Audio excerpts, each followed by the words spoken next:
और दोस्तों, क्या है? तो आप सबका स्वागत है किताबी कीड़ा में। ईयर 2019 में इंडियन कंपनीज ने अप्रॉक्सीमेटली 80,000 करोड़ रुपीस सिर्फ एडवर्टीजमेंट के ऊपर स्पेंड कर दिए थे। ये कंपनीज अपने ब्रांड इमेज के लिए काफ़ी ज़्यादा पैसा खर्च कर देती हैं ताकि इनकी ब्रांड इमेज अच्छी रहे। आपने कभी सोचा है कि कंपनीज इतना ज़्यादा क्यों अपने ब्रांड के ऊपर स्पेंड करती हैं, जबकि वो इन्हीं पैसों को कहीं और भी इन्वेस्ट कर सकते थे? तो ऑथर ने हमारे इन्हीं सारे सवालों को जवाब दिया है। उन्होंने काफ़ी चीज़ बताई हैं, जैसे कि जो एडवर्टीजमेंट होते हैं वो कितना ज़्यादा हमारे माइंड को इफ़ेक्ट करते हैं। वो कहते हैं कि मार्केटर्स न्यूरो साइंस का यूज़ करके अच्छे ब्रांड्स बनाते हैं। ऑथर ने बुक को 3 पार्ट में डिवाइड किया है।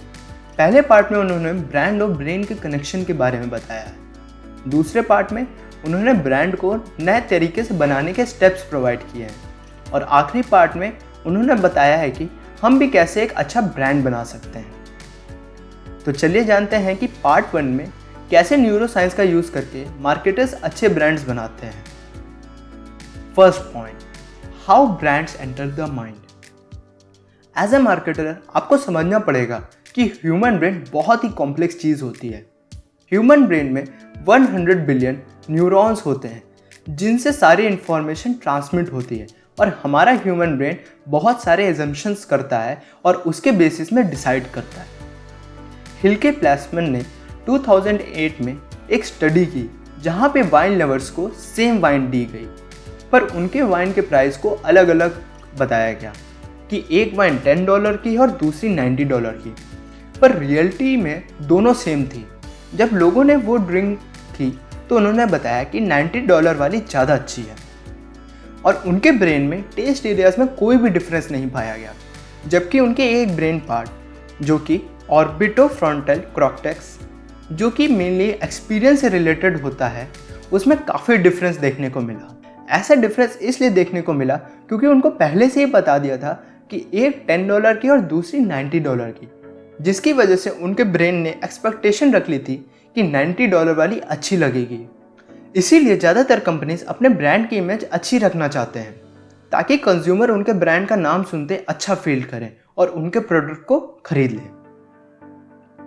Second point, attention. फिर ऑथर ने अटेंशन के बारे में बताया है। वो कहते हैं कि हम लोग 2 तरीके से किसी चीज़ को लर्न करते हैं।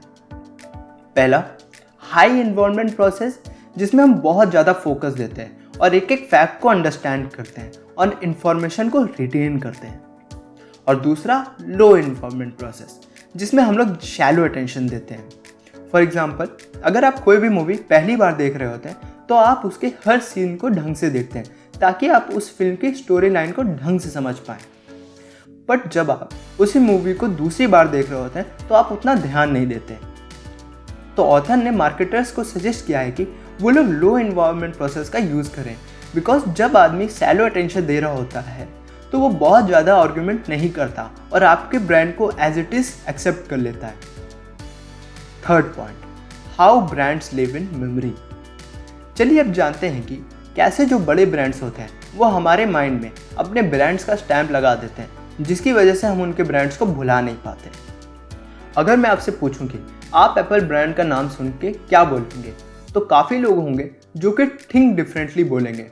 ऐसा इसलिए होता है बिकॉज एप्पल ने अपने हर पब्लिक अपीयरेंस में, चाहे वो एडवर्टीजमेंट हो या फिर नए प्रोडक्ट की लॉन्च, उसमें सिर्फ एक ही बात को कन्वे किया है, वो है कि थिंक डिफरेंटली, जिसकी वजह से हम लोग एप्पल के प्रोडक्ट को डिफरेंट समझते हैं और कंपनी से। इसी तरह कंपनियां भी अपने ब्रांड को हम लोगों के सबकॉन्शियस माइंड में फीड करती हैं ताकि हम उनके ब्रांड को याद रख सकें और उनके ब्रांड को पहचान लें। वो लोग एक चीज़ को दूसरी चीज़ से कनेक्ट करते हैं ताकि हमारा माइंड जब उस चीज़ के बारे में सोचे तो वो सारी चीज़ें एक दूसरे से कनेक्ट हो जाए और वो एक अच्छा ब्रांड बन जाए। Fourth point, emotions. ऑथर कहते हैं कि जितने भी बड़े ब्रांड्स होते हैं वो अपने कस्टमर्स के पास इमोशनली पहुंचना चाहते हैं। फॉर एग्जांपल, अगर आपने कोका कोला का एडवर्टीजमेंट ध्यान से देखा हो तो वो हर ऐड में हैप्पीनेस की बात करते हैं। इमोशंस हमारे सबकॉन्शियस माइंड से कंट्रोल होते हैं, जो कि हमारे काफ़ी डिसीजन को इन्फ्लुएंस करते हैं। जैसे आपको पहले ही पता चल गया था कि हमारा माइंड कितना ज़्यादा इम्पैक्ट करता है। जितने भी ब्रांड्स होते हैं वो इमोशंस का इसलिए यूज़ करते हैं क्योंकि वो ब्रांड की इमेज वैसी छोड़ना चाहते हैं। जैसे कोका कोला का ये मोटिव है कि जो भी उनकी ड्रिंक पिए उसको पीने के बाद उनको हैप्पीनेस फील हो। इमोशंस हम लोगों को एक्शंस लेने पे मजबूर करता है। जैसे कि जब आपको गुस्सा आता है तो शायद आपको कुछ तोड़ने का मन करता है, और अगर आप जब खुश होते हैं तो आपको कुछ अच्छी चीज़ करने का मन करता है। 5th point, how consumer decide. हम सब लोग को लगता है कि जो भी चीज़ हम लोग खरीदते हैं वो अपनी मर्जी से खरीदते हैं, पर ऐसा आपके साथ बहुत बार हुआ होगा। जब आप मॉल जाते हैं तो वहाँ से आप कुछ ऐसी चीज़ खरीद लेते हैं जिनकी आपको अभी ज़रूरत नहीं होती, बट वो डिस्काउंट में होते हैं जिसकी वजह से आप उनको खरीद लेते हैं। तो जो अच्छे ब्रांड्स होते हैं वो हम लोगों के माइंड के ऊपर बहुत ज़्यादा रिसर्च करते हैं और ऐसा प्रोडक्ट बनाते हैं जो कि हमें पसंद आए और हम उसे तुरंत खरीद लें। मैं ये नहीं कह रहा कि आप लोग शॉपिंग बिना सोचे समझे करते हैं, आप अपने माइंड का यूज़ करके ही प्रोडक्ट को परचेज करते हैं, पर जो माइंड इसमें यूज़ होता है वो सबकॉन्शियस माइंड होता है जिसमें आपका पूरा कंट्रोल नहीं होता। इसमें जैसी इन्फॉर्मेशन भरेंगे वैसे ही प्रोडक्ट या फिर डिसीजन लेगा। अगर आप दिन भर पॉजिटिव चीज़ें देखेंगे तो आपके माइंड के अंदर पॉजिटिव थॉट्स ही आएंगे, मगर इसी का अपोजिट दिन भर निगेटिव चीज़ फीड करेंगे तो आपके माइंड में सिर्फ निगेटिव थॉट्स आएंगे। तो आपको पता ही चल गया होगा कि हमारा माइंड कितना ज़्यादा इफेक्ट करता है ब्रांड इमेज में, और उससे हम इन्फ्लुएंस होकर कैसे डिसीजन लेते हैं। तो चलिए अब जानते हैं पार्ट 2 में कि हमें क्यों नए तरीकों को यूज़ करना चाहिए जिनसे हमारे ब्रांड की इमेज अच्छी जाए। First point, why do we need a new way. पुराने ब्रांड इमेज बनाने के तरीके में कोई गलती नहीं, बट ऑथर को उसमें सिर्फ एक गलती लगती है।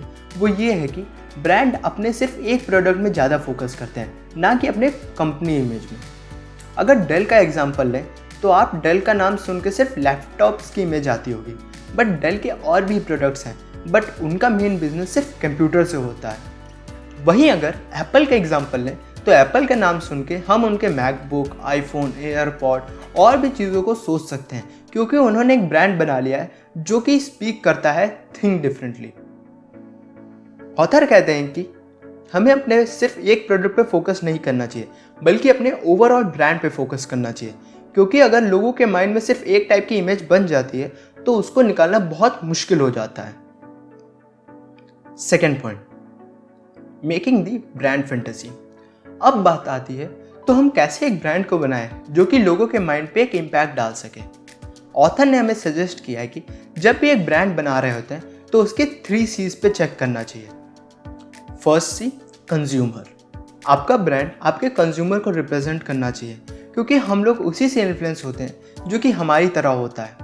आपको पहले डिसाइड करना होगा कि आपके कस्टमर्स कौन होंगे, उनके क्या लाइक्स हैं और क्या डिसलाइक्स हैं, और फिर उसके हिसाब से एक ब्रांड को तैयार करना होगा। Second C, commerce.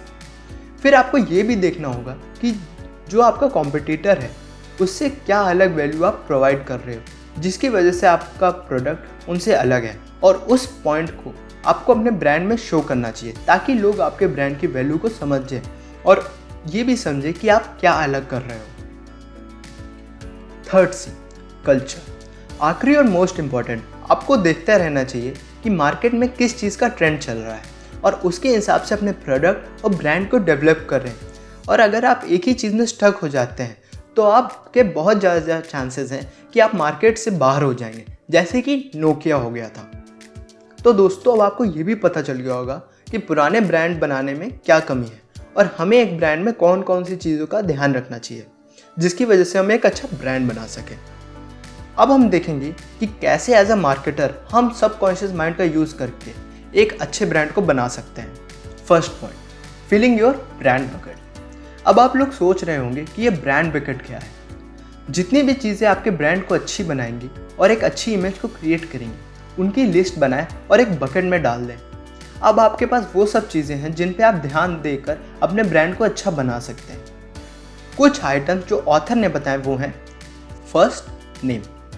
आपका ब्रांड का नेम आपके ब्रांड के नेचर को बताना चाहिए। जैसे कि अमेज़ॉन का नाम सुन के हमें अमेज़ॉन फॉरेस्ट की याद आती है कि वो कितना बड़ा है, उसी तरह अमेज़ॉन कंपनी ने भी अपने वर्क को एक्सपैंड किया और वो आज हर चीज़ को सेल कर रहा है। तो आपका नेम आपके ब्रांड के नेचर को रिप्रेजेंट करना चाहिए। जैसे कि अगर आपका ब्रांड का नेचर स्ट्रॉन्ग है तो आपका नेम होना चाहिए बल्क, थार, मसल और भी ऐसे नेम जो आप चूज़ कर सकते हैं जो कि स्ट्रॉन्ग को रिप्रेजेंट करें।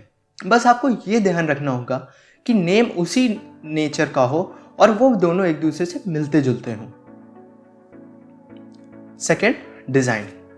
आपका प्रोडक्ट कैसा दिखता है ये भी बहुत ज़्यादा इंपॉर्टेंट है, बिकॉज जो हमारा माइंड देखता है उसे भी कैप्चर करता है, क्योंकि नेम के बाद सबसे ज़्यादा प्रोडक्ट का साइज़ और डिज़ाइन ही इफ़ेक्ट करता है।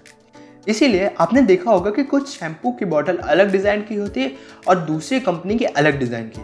ऐसा इसलिए होता है क्योंकि वो दोनों कंपनी अपने ब्रांड की अलग इमेज को रिप्रेजेंट कर रहे होते हैं। Third, price.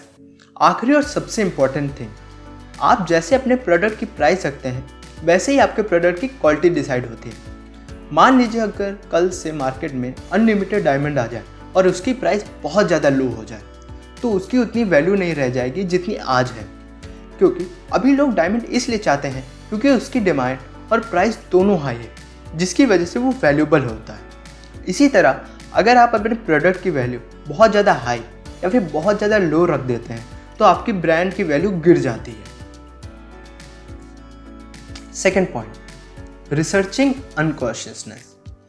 अब जब अनकॉन्शियस माइंड के बारे में बात हो रही है तो हमें देखना होगा कि कंज्यूमर का माइंड कैसे इफेक्ट होता है हमारे ब्रांड को लेके।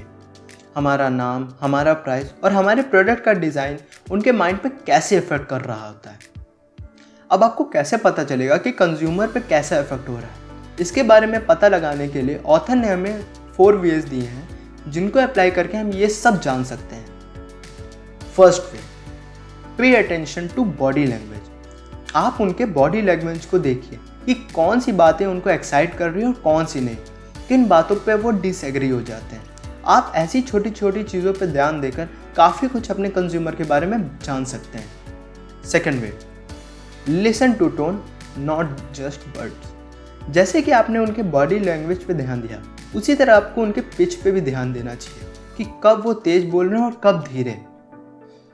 Third way, notice micro facial expressions. आपने ध्यान दिया होगा जब भी कोई नई चीज़ हो रही होती तो काफ़ी लोगों का फेशियल एक्सप्रेशंस चेंज हो जाते हैं। जैसे ही जब वो डिसएग्री करते हैं तो उनकी अलग शक्ल होती है और जब वो एग्री होते हैं तो उनकी अलग शक्ल होती है। तो माइक्रो फेशियल एक्सप्रेशंस हमें काफ़ी ज़्यादा हेल्प कर सकते हैं अपने कंज्यूमर के बारे में जानने में। Fourth way, get to why behind any action.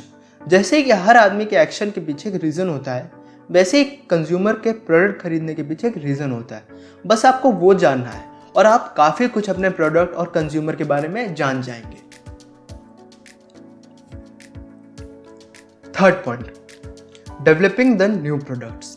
अब आपके पास सारी इंफॉर्मेशन है कि कंज्यूमर आपका प्रोडक्ट क्यों खरीदता है और कैसा फील होता है जब वो इस प्रोडक्ट को यूज़ करता है या फिर इसके बारे में क्या सोचता है।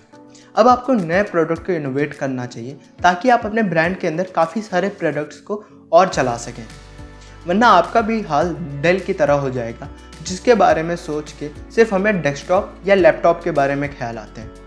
आपको अपने पेरेंट ब्रांड के नीचे और ब्रांड को खोलना चाहिए जो कि पेरेंट ब्रांड की इमेज को कायम रख सके। तो दोस्तों, आज का वीडियो यहीं पे ख़त्म करते हैं और मुझे पता है कि ये वीडियो में मैंने बहुत ज़्यादा नॉलेज प्रोवाइड कर दी है, इसीलिए मैं सजेस्ट करूँगा कि आप इस वीडियो को डाउनलोड कर लें और फिर से सुनें ताकि आप सारी नॉलेज को गेन कर सकें। लाइक करें अगर आपको वीडियो अच्छी लगी और आप लोग कमेंट करके ज़रूर बताइए कि आपको ये वीडियो कैसी लगी, और सब्सक्राइब बटन और बेल आइकन को भी दबा दें ताकि मैं आपके पास ऐसी वीडियोस हर सैटरडे लाता रहूं। तब तक के लिए मैं आपसे विदा लेता हूं and have a good day.